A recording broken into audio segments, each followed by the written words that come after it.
tane Türkçe bilen yok ama illa konuş dersen o da olmuyor, yani içimden gelmiyor. Ama 5-10 tane önümde olduğu zaman konuşabilirim ve tabi hakkınızı da vereceğim. Değerli cemaat, seçimle ilgili biraz sohbet yapacağız, konuşacağız. İslami pencerede. Seçim, yani seçiyorsun. Bu değil bunu. Mesela dükkana gidersen domates seçiyorsun, patates seçiyorsun.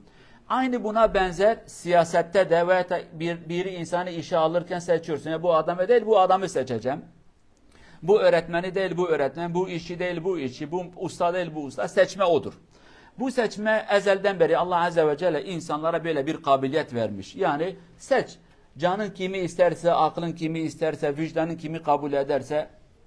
Dükkana gidersen bir şey alacaksın, en sevdiğini alırsın, öyle değil mi? Yani mesela bazen gidersin, seyyar satıcı diyor ki sen seçmeyeceksin, ben sana vereceğim, sen ve şansın. Ama eğer seçme hakkı sana verirse sen de istediğini seçersin.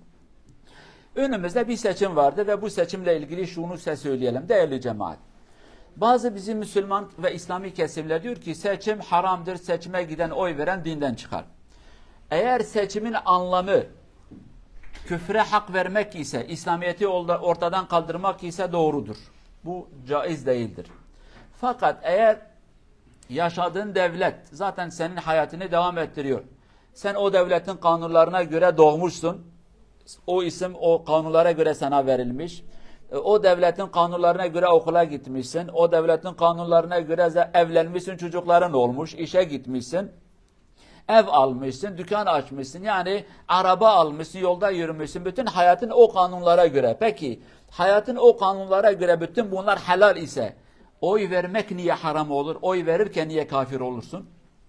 Çünkü oy vermek özellikle demokrasi dedikleri sistemin biraz ileri gittiği ülkelerde sana demiyorlar ki Allah var mı yok mu sen ne diyorsun? Zina helal mi? Bunu demiyorlar.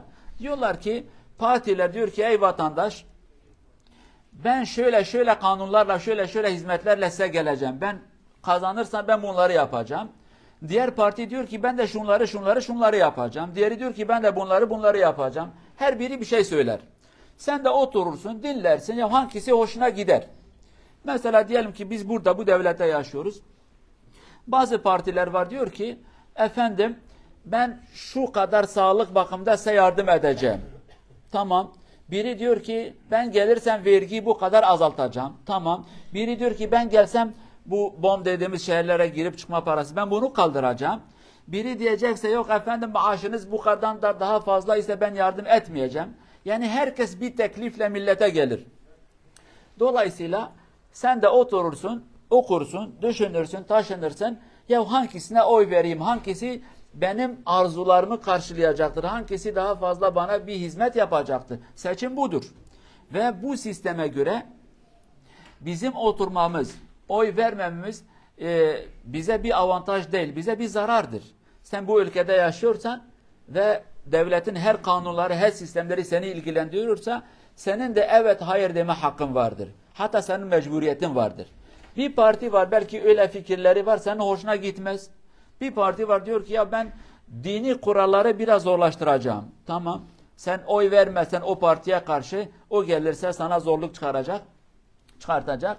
O zaman yok efendim niye böyle oldu senin suçun. Parti geldi diyor ki mesela başörtüye karşı ben bir eylem yapacağım. Başörtüyü kabul etmeyeceğim. Tamam. Bir parti diyor ki yok kardeşim bu benim işim değildir. Herkes serbesttir. İstediğini başını kapatsın. İstediği kep giysin. Buna benzer partilerin programları vardır. Biz de bunları okuyacağız, onlara göre vereceğiz. Sen oy verdin, baktın ki adam yalancı çıktı. İkinci seçim vermeyeceksin. Allah sana ve kanun da bu hakkı vermiş. Allah Azze ve Celle de bize bu aklı ve bu düşünceyi vermiş. Hazreti Ömer, Allah razı olsun, seçimle ilgili yani valiler eskiden bu zamanki gibi belediye seçimi, parlamento seçimi bunlar yoktu. Bir vali vardı.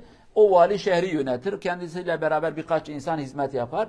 Hazreti Ömer sahabelere diyor ki eğer beraber istişare edersek ve bir adamı vali olarak seçersek, düşündük, taşındık, araştırdık, adamın geçmişini, gündüzünü, gecesini araştırdık, adam hoşumuza gitti. Ve bu adamı vali olarak seçtik. Bu adamı vali olarak seçtikten sonra bizim işimiz biter mi? Diyorlar ki bitti, kendi görevimizi yaptık, adamı seçtik, tamam. Yok diyor bitmedi bizim işimiz. Onu vali yaptıktan sonra yine takip edeceğiz. Bu adam gerçekten düşündüğümüz gibi çıktı mı, çıkmadı mı? Yani öyle bir adam çıkarsa kendi görevini yapacak, devam edecek. Çıkmadığı zaman onu o görevden alacağız. Bu sefer devletler bunu biraz kanuna bağladılar ve bir zamana bağladılar. Dediler ki bir adam başkan olduğu zaman, milletvekili oldu, belediye başkanı oldu. Çok büyük hataları işlemedikten sonra onun davranışından, işinden memnun değilsen süresi bittikten sonra onu çöpe at, başka bir adamı getir. Yani senin yanında bir işi var, adamı getirmişsin, aylık bir kontratın vardır. Ayın ortasında adamı atamazsın, atarsan tazminat verirsin. Diyor adam, kardeşim bir ay bitsin, senin davranışından memnun değilim, seni göndereceğim. Bitti. Dolayısıyla bu seçmeyi Allah Azze ve Celle akıl ve fikir olarak bize emir etmiş. Ey insanlar, iyi insanları seçin. Nasıl evlenmede iyi insanları seçer, işimizde iyi insanları seçer, her halükarda iyi insanları seçiyorsak, seçimlerde de iyi insanları seçmemiz lazım. Hangi parti programıyla beraber size daha yakın, ekonomi olur, eğitim olur, ahlaki olur, dini olur, sosyal olur, siyasi olur. Hangi bakımda size yakınsa bir şekilde katkıda bulunun. Yani negatif olarak oturun, pasif olarak olmayın. Aktif olun, bir katkıda bulunun, seçime gidin ve oyunuzu verin. Oy vermek hangi partiye bizim işimiz değildir. Camilerin işi bu değil. Şu partiye ver, bu partiye ver. Bu bizim işimiz değil. Bizim işimiz ise diyoruz ki unutmayın. Siz de vatandaşsınız. Oy verme hakkınız vardır. Kendinizi küçük görmeyin. Bir oyla belki iyi bir parti kazanır. Bir oyla belki kötü bir parti kazanır. Bir parti gelir hayatı ise zindan eder. Bir parti gelirse yardım eder. Bize biraz güzel çalışırsınız. Ona göre davranın ve katkıda bulunun. Okuyun, çocuklarla konuşun. Evladım ne yapalım, ne yapmayalım, hangi partiye verelim? Size şunu da söyleyeyim özet olarak. Çocuklarımız bizim gibi düşünmüyor ha. Bizim en kötü gördüğümüz parti, çocuklarımız diyor ki bu parti bana daha yakındır. Bunu da özet olarak size söyleyeyim. Sebebi sonra belki tartışır, konuşuruz. Fakat çocuklar öyle diyor. Diyor ki belki bizim hiç sevmediğimiz, bize göre çok aşırı, çok sert, hayatı bize zindan edecek parti, bizim gençlere göre diyor ki bu parti benim fikirlerime çok yakındır. Niye? Onu da araştırmak lazım. Fakat her halükarda katkıda bulunun, okuyun, oyunuz boşa gitmesin. Bu vatandaşın, bu ülkenin vatandaşıyız. Bu seçimlerde de bir katkımız olsun. İyi ve de kötü. İyi ise hepimiz iyiliği göreceğiz. Kötü olursa da hepimiz beraber çileyi çekeceğiz. Cenab-ı Allah iyi insanları başımıza yönetici etsin inşallah. Cenab-ı Allah kötü insanları başımıza yönetici etmesin. Cümlemize sıhhat, afiyeti versin. İyi yönetimler, iyi hizmetler, iyi çalışmaları Cenab-ı Allah cümlemize nasip etsin inşallah. Vesselamu aleyküm ve rahmetullahi ve berekatuhu.